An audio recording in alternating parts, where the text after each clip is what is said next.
निर्मयेधि वेदस्य महाणीस्थः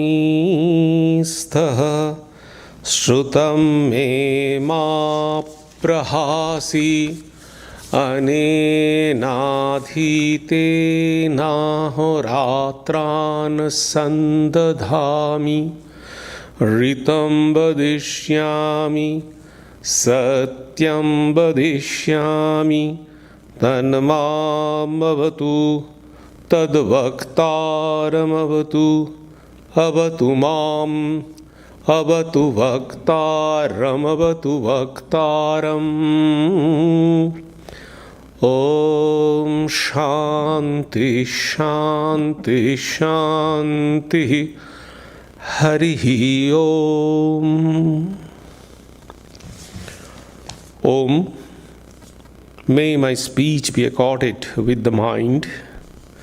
May my mind be accorded with the speech. O self-effulgent one Brahman, reveal thyself to me. May you both, speech and mind, be the carriers of the highest truth to me. May not all that I have heard depart from me. May I be able to join day and night through this study. I shall utter what is verbally true. I shall utter what is mentally true. May that Brahman protect the teacher. May that protect me. May that protect the teacher. Om, peace, peace. Peace be unto you all. Good morning. I hope that you have had a very good summer recess.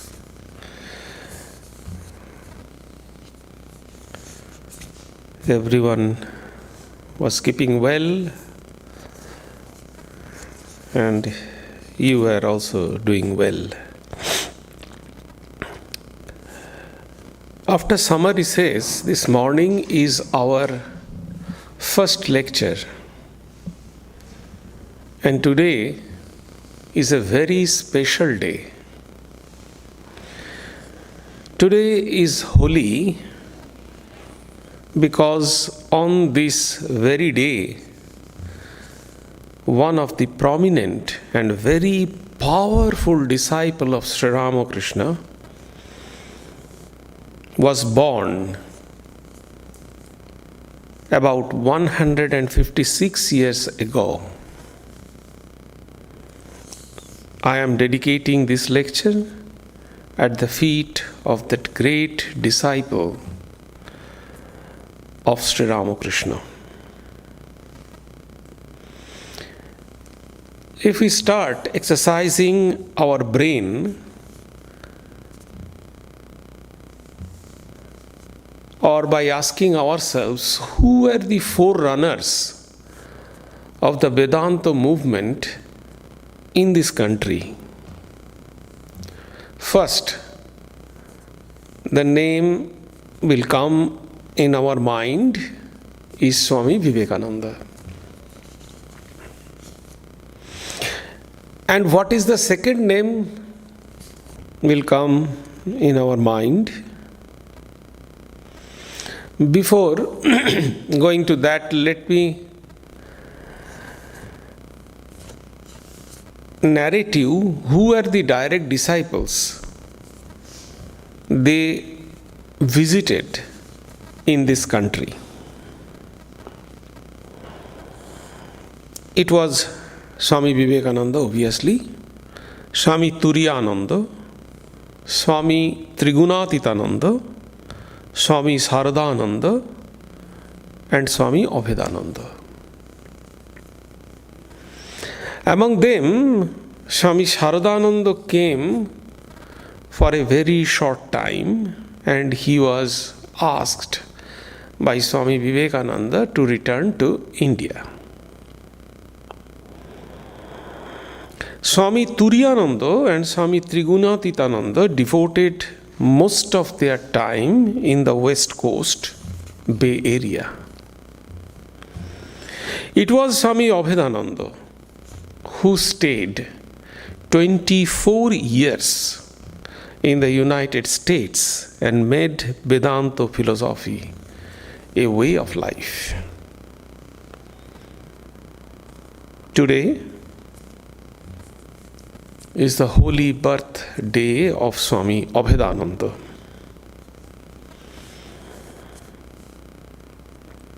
It was 27th October 1896. Swami Abhedananda was delivering the first lecture of his life in Christ Theosophical Society, London. Swami Vivekananda, along with the houseful audience, were listening to that lecture. Swami Vivekananda was sitting on the front row. Swami Abhedananda ji noticed during his lecture that Swami Vivekananda was nodding his head frequently. After the lecture, Swami Vivekananda said in front of the audience, "Even if I perish on this plane, my message will be sounded through these dear lips and the world will listen to it." Then Swami Vivekananda told Swami Abhedananda, "You have a resonant voice which carries power." This was not the first time Swami Abhedananda ji received blessings or praised by the seniors. When Swami Abhedananda ji chanted Holy Mother's ever best Sanskrit hymn, Prakritim Paramam, in front of Holy Mother in Nilambar Babu's garden house, when he was a boy actually. And that hymn was composed by him, then Holy Mother also blessed him by saying, "May the goddess Saraswati sit on your tongue." Just imagine Holy Mother, who was the living embodiment of Goddess Saraswati, she blessed Abhedananda in those words. How could be the world turn its face without listening to him?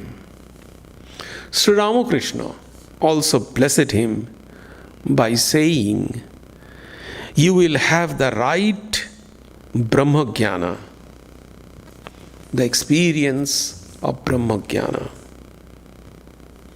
Tor thik thik Brahmajnana hobe.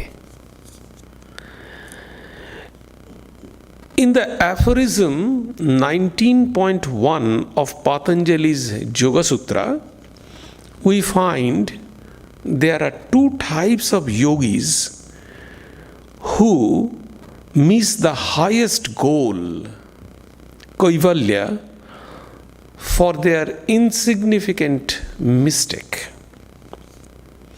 One type is called Vaidehas, and the other type is Prakriti Laya. These two are Sanskrit words. In both the cases, samaskaras remain dormant and the yogis enjoy a kind of pseudo-kaivalya as long as these samaskaras remain dormant without sprouting any vrittis. When vrittis arises, they take the birth with inborn yogi qualities and the yogi power in human form. When Sri Ramakrishna saw Abhedananda for the first time, he immediately recognized the potent yogi power of Kali Prasad, the pre-monastic name of Swami Abhedananda. Overjoyed, Sri Ramakrishna said that, "Boy, you were a great yogi in your previous birth. This is your last birth. I shall initiate you into a mysteries of yogi's practice." So saying, he endearingly drew him to his side, wrote a mantra on his tongue, and placed his right hand on the chest of the boy. The mystic touch of the master brought about a wonderful revolution in Kali Prasad's mind, and he immediately plunged into deep meditation. All came to know at the end of Swami Abhedanandaji's life that Kali Prasad was born in sitting posture with crossed leg, just like a yogi. His whole body was wrapped with umbilical cord during his birth. Sri Ramakrishna's young disciple, who were the instrumental to find the Ramakrishna order, came to him in 4 phases, but all in between 1880 to 1884, within 4 years.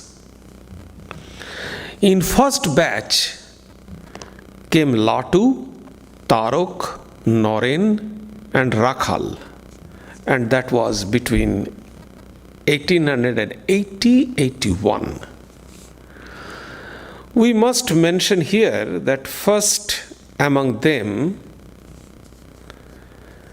was Latu, who came to Sri Ramakrishna in 1880.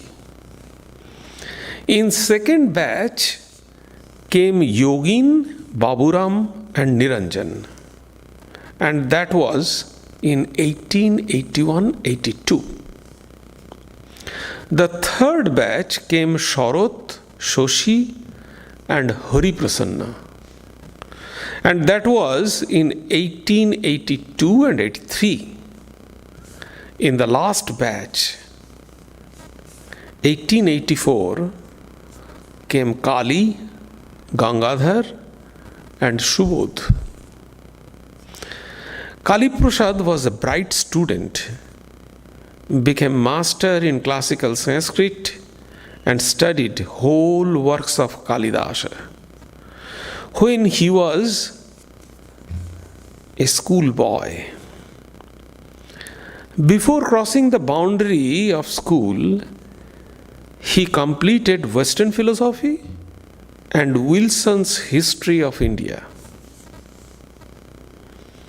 Then he started studying all 6 Indian philosophical schools.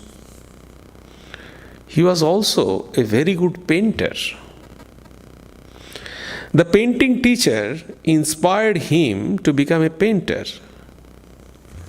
But Kali Prasad said to him, "A painter studies the surface of the things, but a philosopher goes below the surface and studies the cause of the thing.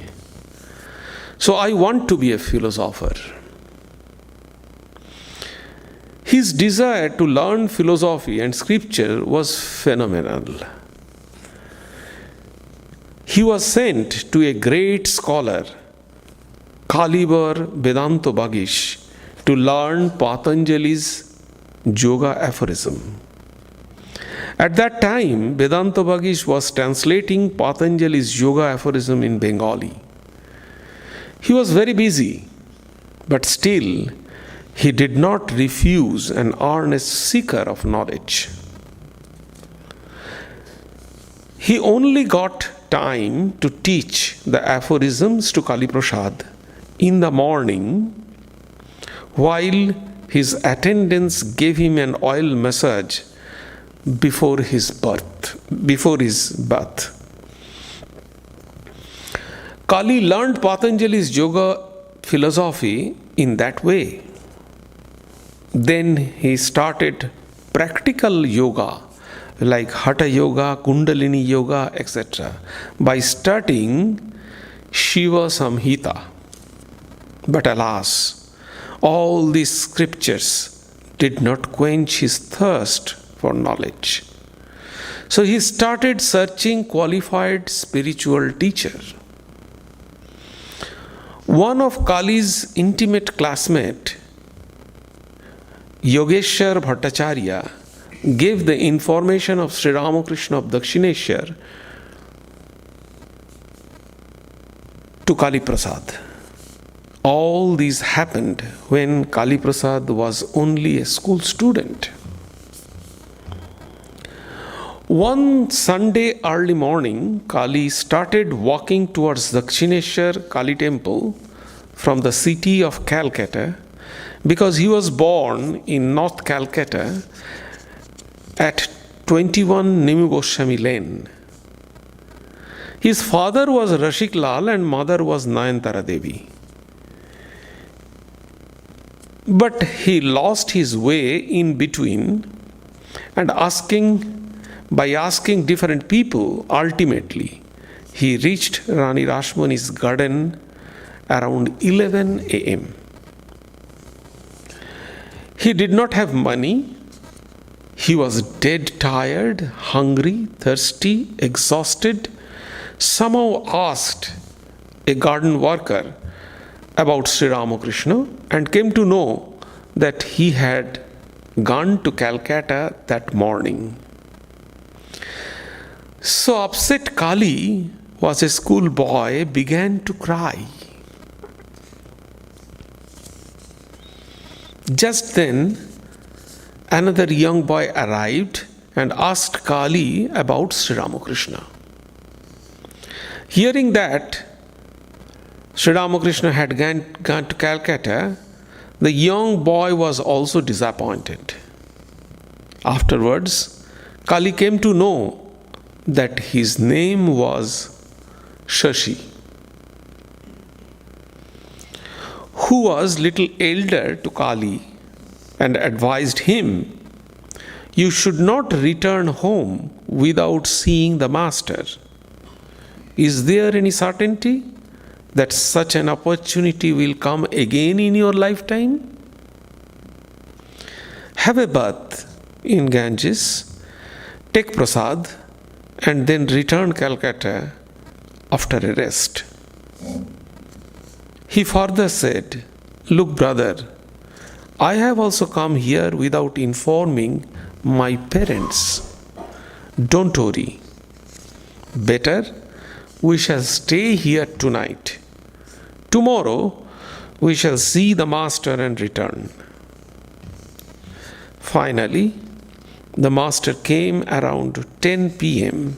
and sat on his small cot after entering his room. Ramlal came out after some time and said that master was waiting for Kali.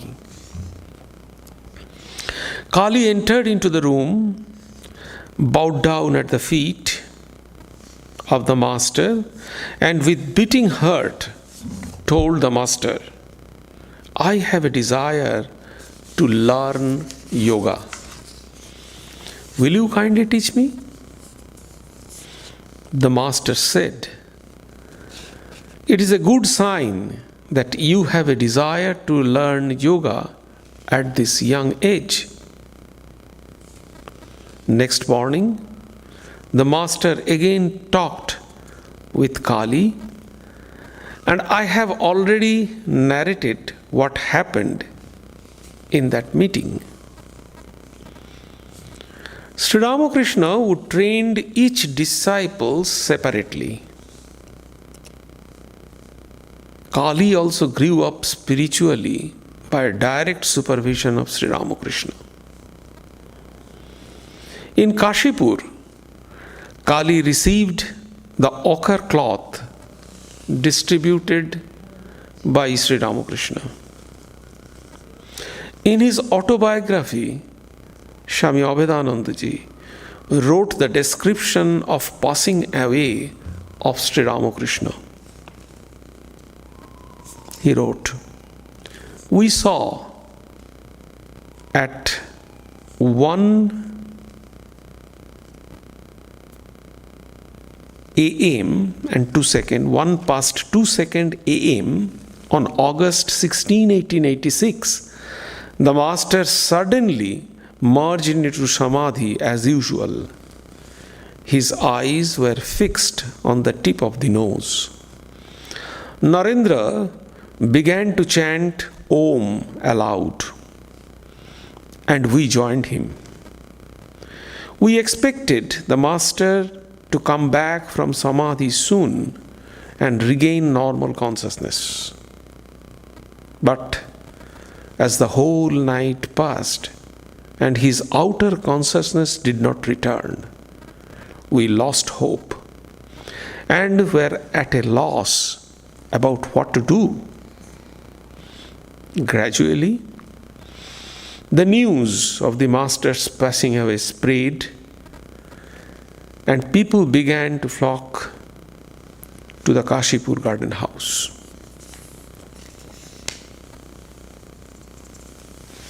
The young boys did not return to their home after Master's passing away and moved a dilapidated house in Baranagar. Kali Prasad was always austere in nature, spent time in meditation, studying the scriptures, and composing some Sanskrit hymns on Sri Ramakrishna and Holy Mother. Ate vegetarian food, wore no shoes, and shunned people's company. Other brothers' disciples called him Kali Tapasvi. Tapasvi means one who performs tapas, austerity.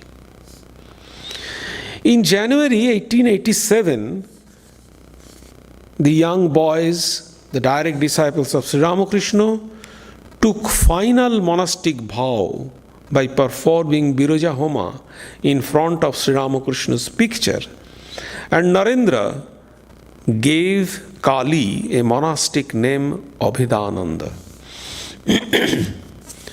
Except Ramakrishnananda, Shashi, all the brother disciples went forth for pilgrimage after taking their monastic vow.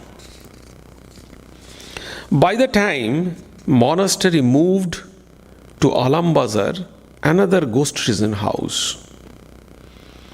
After a couple of years of spending itinerant life, Kali returned to Alam Bazar Math and fell in terribly ill due to an infection in his feet.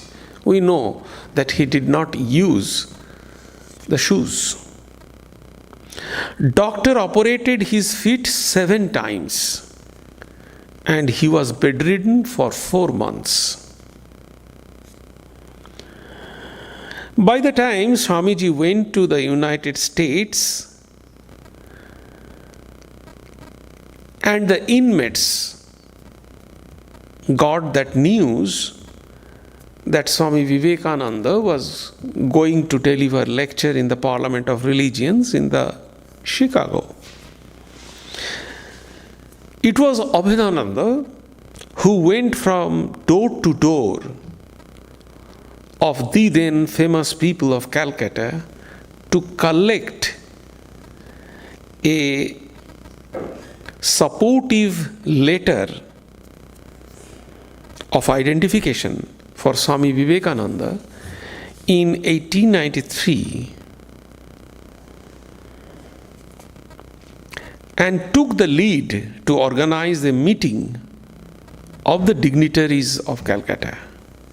In 1896, Swami Vivekananda sent Sharadananda from London to America to keep Vedanta movement alive in the United States, and wrote Ramakrishnananda to send Abhedananda immediately to London to assist Swami Vivekananda.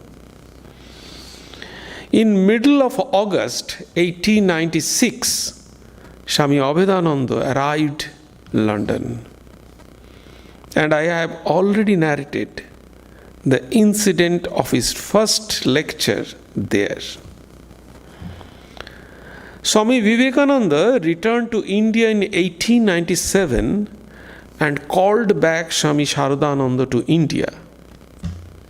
He asked Abhedanandaji to go to the United States and took the baton from Swami Sharadananda. Abhedanandaji arrived in New York on August 9, 1897. Abhedananda started traveling to deliver lectures in different places of East Coast. Gradually, people of this country started accepting Abhedanandaji, and his name started spreading out.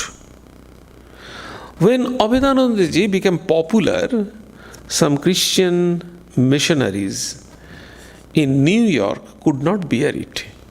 Out of jealousy, they started spreading some fabricated scandalous stories to defame the Swami's character. Undaunted, Swami Abhedananda paid them no heed. Later, Swami Abhedanandaji told his disciples how he faced the trials and tribulations in his life. He said, "When I was in America, I would try to forget my sorrows and sufferings by singing or praying to the Master. I would spend my time practicing japam and meditation or studying books. There was none to whom I could open my heart. So I lived in my own world. One should hold the post with might and main. Don't you see how I have controlled the storms of obstacles? I don't care even if the whole world stands against me. I am holding on to the Master." Gradually, Swami Abhedanandaji met many scholars: Dr. Elmer Gates, Dr. Louis G. Jens, Professor Lanman, Royce, Scheller, and William James were some of them. Professor William James invited Swami Abhedananda to speak in his house on unity in diversity. The discussion followed for 4 hours after his lecture, and at last Professor James conceded the validity of monastic philosophy. On Easter Sunday, April 2, 1899, Abhedanandaji initiated 6 students in New York into the vow of Brahmacharya. Gurudas, later Swami Otulananda, was one of them. From 1901 onwards, Swami Abhedananda's audiences increased to 600. On August 1st, 1901, Swami Abhedanandaji came to San Francisco. On 6th August, Swami Abhedanandaji left for Shanti Ashram from San Jose. He stayed San Jose for few days. The San Jose Herald, Thursday afternoon, August 15, 1901, wrote, "A very distinguished Hindu teacher, writer and philosopher, Swami Abhedananda, is a guest of Hotel Vendome for a few days. He goes from here to Los Angeles after visiting Yosemite and Mariposa big trees."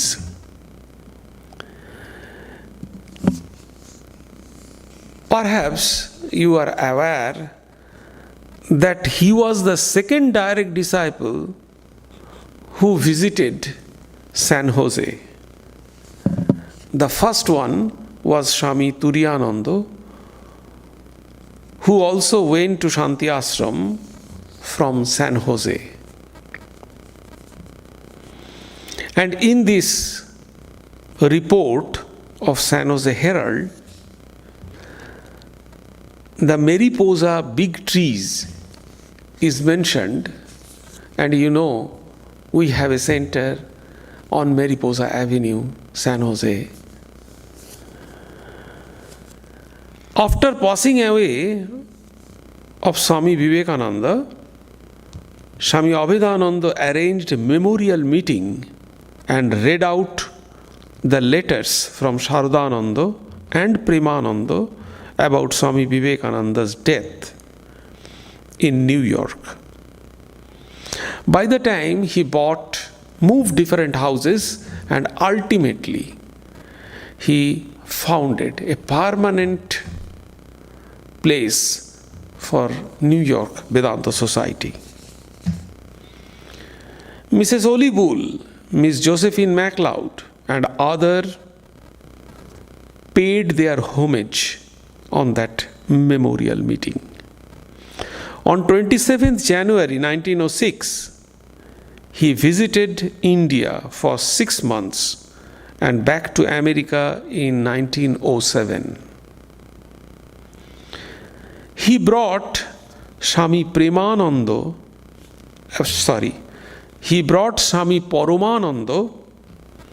as his assistant. On June 26, Swami Abhedananda left for London, leaving Paramananda as an in charge of New York Vedanta Society. So actually, Swami Abhedananda ji had to manage the United States and the Europe, especially the London centers. On May 7, 1907, he met Frank Dvorak, the celebrated Czechoslovakian artist who painted oil portraits of Ramakrishna and Holy Mother. He founded Indo-American Club, which the Swami formed in New York in 1909 so that Indian students could get together and come in close contact with American friends. He bought house for New York Vedanta Society and put the society on a solid foundation. He was not only highly intellectual, a great orator and prolific writer, but he was also a hard-working, practical person. He taught his students to harmonize action and contemplation in their lives. In early part of 1919, Swami Abhedananda, with Swami Brahmanandaji's approval, decided to return to India. He began to wind up his American work, but on 21st December 1919, Abhedanandaji had to come to San Francisco for sudden, untimely passing away of Swami Trigunatitananda. He stayed in San Francisco for 1 year. He was there to guide Swami Prakashananda to develop the center. Ultimately, after 24 years of serving in the United States, he returned to India and reached Calcutta on 10th November 1921. In India, he traveled different states in a lecture tour. He went to Bangladesh, Shillong, Guwahati, and then went to Tibet on 14th July 1921. On the way, he stopped Varanasi, Lahore, Srinagar. From Srinagar, he went to Leh and the Hemis monastery, which was about 25 miles north of Leh. He wrote a book, Journey into the Kashmir and Tibet, where he narrated his experience about Hemis monastery. In India also, many famous persons like Mahatma Gandhi, Chittaranjan Das, Lord Lytton, the then governor, Nawab of Dhaka, met him. In March 1937, Ramakrishna Order celebrated the centenary of Sri Ramakrishna. Swami Abhedananda ji and Swami Vijnanananda ji were the two surviving disciples of Sri Ramakrishna present at that time. On March 1st, Parliament of Religions was held at the town hall in Calcutta. Abhedananda ji presided over the function. He said there, "I stand here not as a delegate from any institution, not as a president of the Ramakrishna Vedanta Society of Calcutta, but as a humble child of Sri Ramakrishna."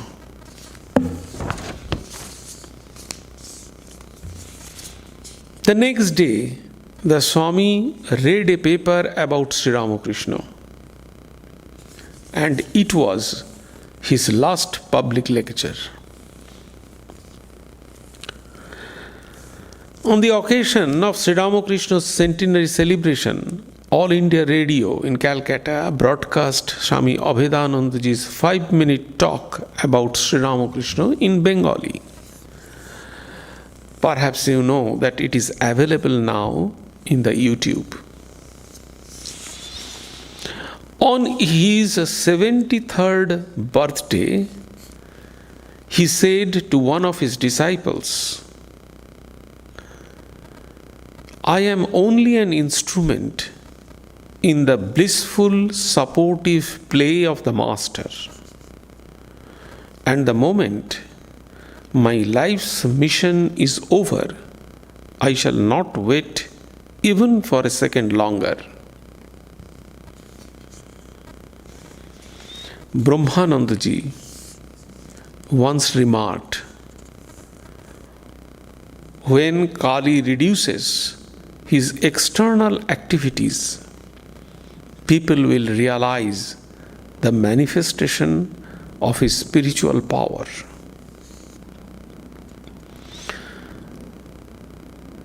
Swami Abhedanandaji was virtually bedridden for the last year and a half of his life. On 14th January 1938, in spite of his severe illness, he went to Belur Math to attend the dedication ceremony of Sri Ramakrishna's marble statue in the new temple. While Vijnanananda ji was installing the relics of the Master in the altar, Swami Abhedananda stood motionless, listening to the monks singing a hymn he had composed for the Master during his Baranagar days. It was his last visit to Belur Math. Gradually, he made himself ready to return to his beloved Master. One day, he said, "My body belongs to the Master." And at last, the great yogi left his mortal body on Friday, 8th September 1939, finishing his 24 years' work in abroad and 17 years' work in India. The news spread through the city, and an announcement was broadcasted by All India Radio. His disciples followed his last request.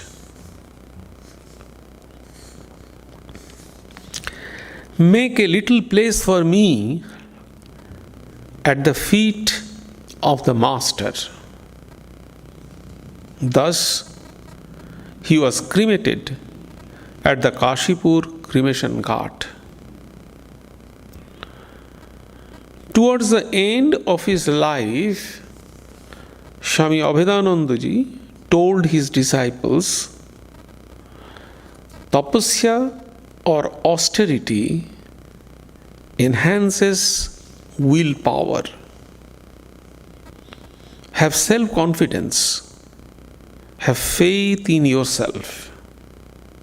Think, I am the child of immortal bliss.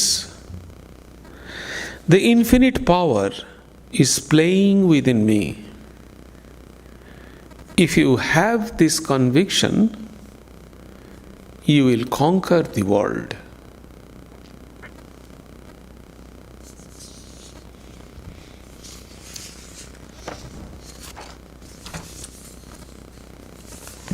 So, we have just contemplated the great life which must inspire us spiritually,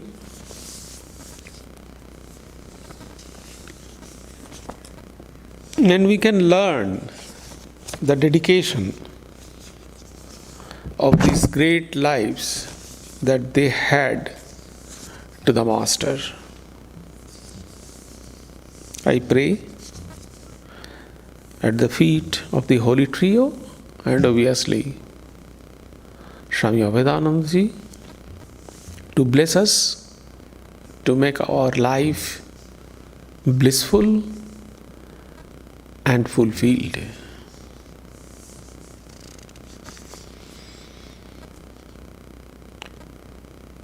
Om Sarve Bhavantu Sukhinah, Sarve Santu Niramaya, Sarve Bhadrani Pashyantu, Ma Kaschit Dukhamapnuat, Sarvastarotu Durghani, Sarvo Bhadrani Pashyatu, Sarva Sadbuddhimapnotu, Sarva Sarvatranandatu, Durjana Sajjano Bhuyat, Sajjana Shantimapnuat, Shantamucchete bandhebhyo, Muktasyanyan Vimochayet. May all be happy. May all enjoy good health. May all see happy events. May all be freed from miseries. May all be freed from dangers. May all realize what is good. May all be actuated by noble thoughts. May all rejoice everywhere. May the wicked become virtuous. May the virtuous attain tranquility. May the tranquil be free from bondages. May the freed make others free. May the Supreme Spirit, the presiding deity of all sacred activities, be satisfied. For He being pleased, the whole universe feels satisfied. Peace, peace, peace be unto you all.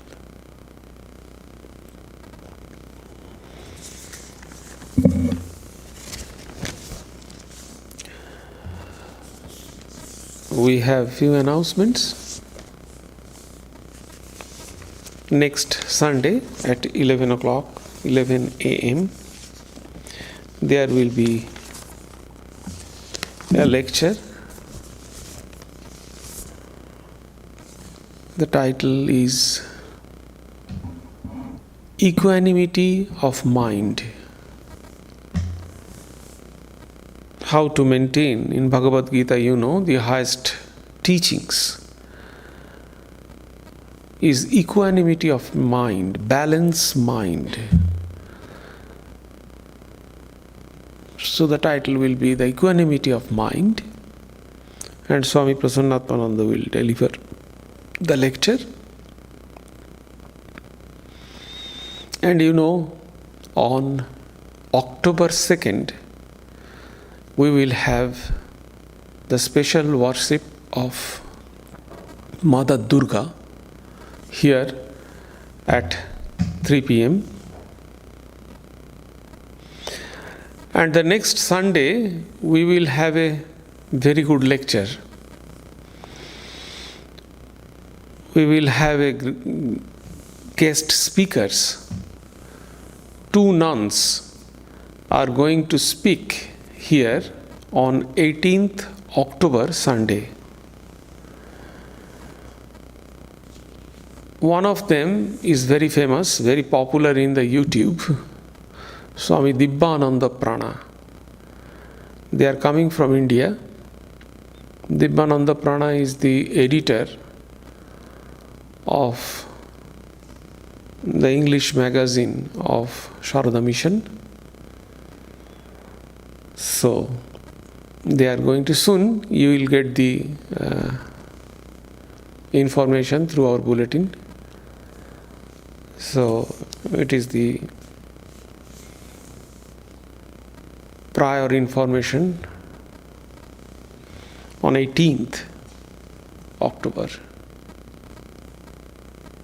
As usual, tea and coffee will be served from the Sharadananda Hall, which will be followed by Prasad Luncheon.